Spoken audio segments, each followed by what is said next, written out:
What if I told you that most lies aren't exposed because people are bad liars? They're exposed because our brains can't perfectly hide stress. Think you're good at spotting a liar? You're probably wrong. Research suggests that most people perform only slightly better than chance when trying to detect deception. That's because we often focus on obvious stereotypes, like avoiding eye contact or fidgeting. In reality, deception is much more complex than that. The most revealing signals are often subtle, unconscious, and happen in fractions of a second. In the next 10 minutes, you'll learn 5 silent signals that can help you recognize when someone's behavior deserves a closer look. These aren't magic tricks that prove someone is lying.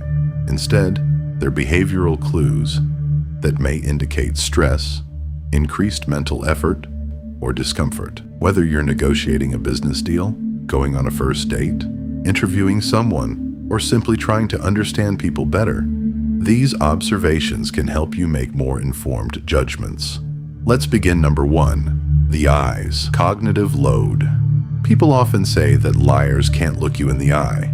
Ironically, many experienced liars know this stereotype. Some even maintain unusually strong eye contact because they believe it makes them appear honest.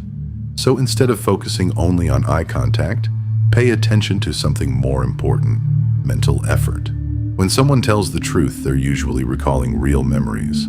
When someone fabricates a story, their brain has to work much harder. They must invent details, keep the story consistent, remember what they've already said, predict your next question, and monitor your reaction at the same time. Psychologists call this cognitive load. That extra mental effort can sometimes show up through subtle changes in eye behavior. You might notice quick gaze shifts while they're trying to answer what should be a simple question, or a brief pause before answering while their eyes search for information that doesn't actually exist. Imagine asking someone, "So, where were you yesterday at 7 p.m.?" Instead of answering naturally, they hesitate. Their eyes dart away. They pause. Then they begin constructing a detailed explanation. Does this automatically mean they're lying? Absolutely not. Stress, anxiety, or simply trying to remember something can create similar behaviors. But if these changes appear only when discussing one particular topic, you've found something worth paying attention to. The eyes don't reveal the lie. They often reveal the effort. Number 2, the mirroring trap, 3 to 440. Humans naturally mirror each other. Friends often sit the same way. Couples unconsciously copy each other's posture. People who trust one another tend to synchronize their movements without realizing it. This is completely normal. But manipulation changes the pattern. Imagine meeting someone who wants a favor. Every time you cross your legs, they do it a few seconds later. You lean forward, they lean forward. You smile, they smile. At first glance, it feels like you're connecting, but notice the timing. Natural mirroring happens effortlessly. Forced mirroring often looks delayed, almost like someone is copying your movements on purpose. Why? Because many persuasion techniques recommend mirroring as a shortcut to building trust. Most people don't even realize they're doing it. If someone's body language suddenly becomes perfectly synchronized only when they want something from you, slow down. Ask yourself, are they building genuine rapport or trying to manufacture it? Real connection develops naturally.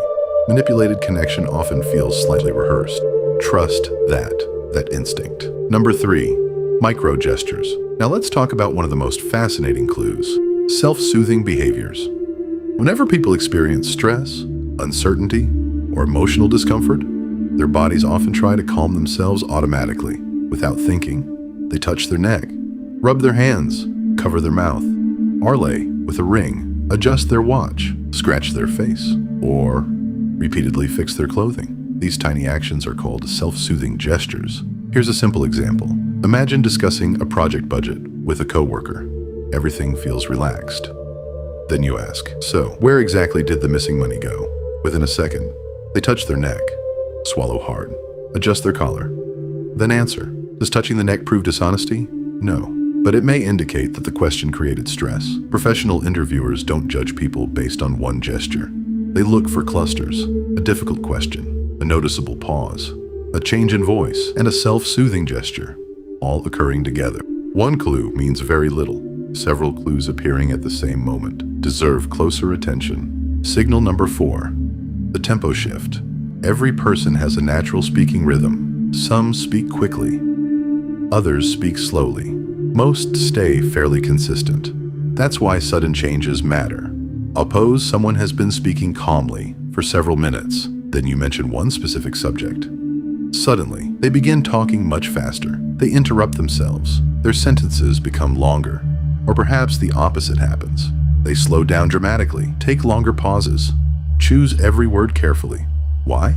Because stress changes how our brain processes information. If someone suddenly changes their speech tempo only around one topic, that topic may carry emotional significance. Again, this doesn't prove deception. It could indicate embarrassment, fear, anxiety, or simply a painful memory. But tempo changes often reveal where the emotional pressure exists. And emotional pressure is where good questions should begin. Instead of accusing, become curious. That's where meaningful conversations happen. Number 5. The Duchenne smile. Finally, let's talk about smiles. Not every smile means happiness.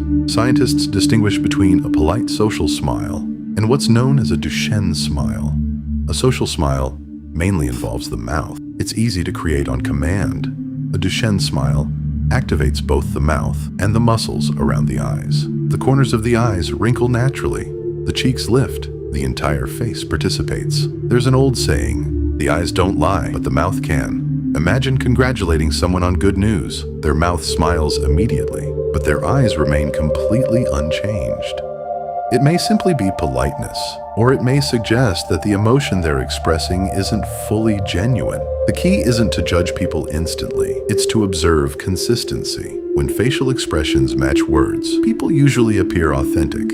When they don't, pay closer attention. Conclusion. Let's quickly review. First, watch for signs of increased cognitive load in the eyes. Second, notice whether mirroring feels natural or deliberately timed. Third, look for clusters of self-soothing gestures during difficult conversations. Fourth, listen for sudden shifts in speech tempo around specific topics. And finally, remember the difference between a polite smile and a genuine Duchenne smile. One final reminder, none of these signals by themselves prove that someone is lying. People show stress for many different reasons. The smartest observers don't jump to conclusions. They collect multiple pieces of information before making a judgment. Use these insights responsibly, not to manipulate people, but to protect yourself, improve communication, and build relationships based on honesty rather than assumption. Now I'd like to hear from you. Which of these silent signals have you noticed most often in real life? Share your experience in the comments below. If you enjoyed this video and want more psychology, communication, and human behavior content, don't forget to like the video, subscribe to the channel, and turn on notifications so you never miss the next episode. Thanks for watching. I'll see you in the next video.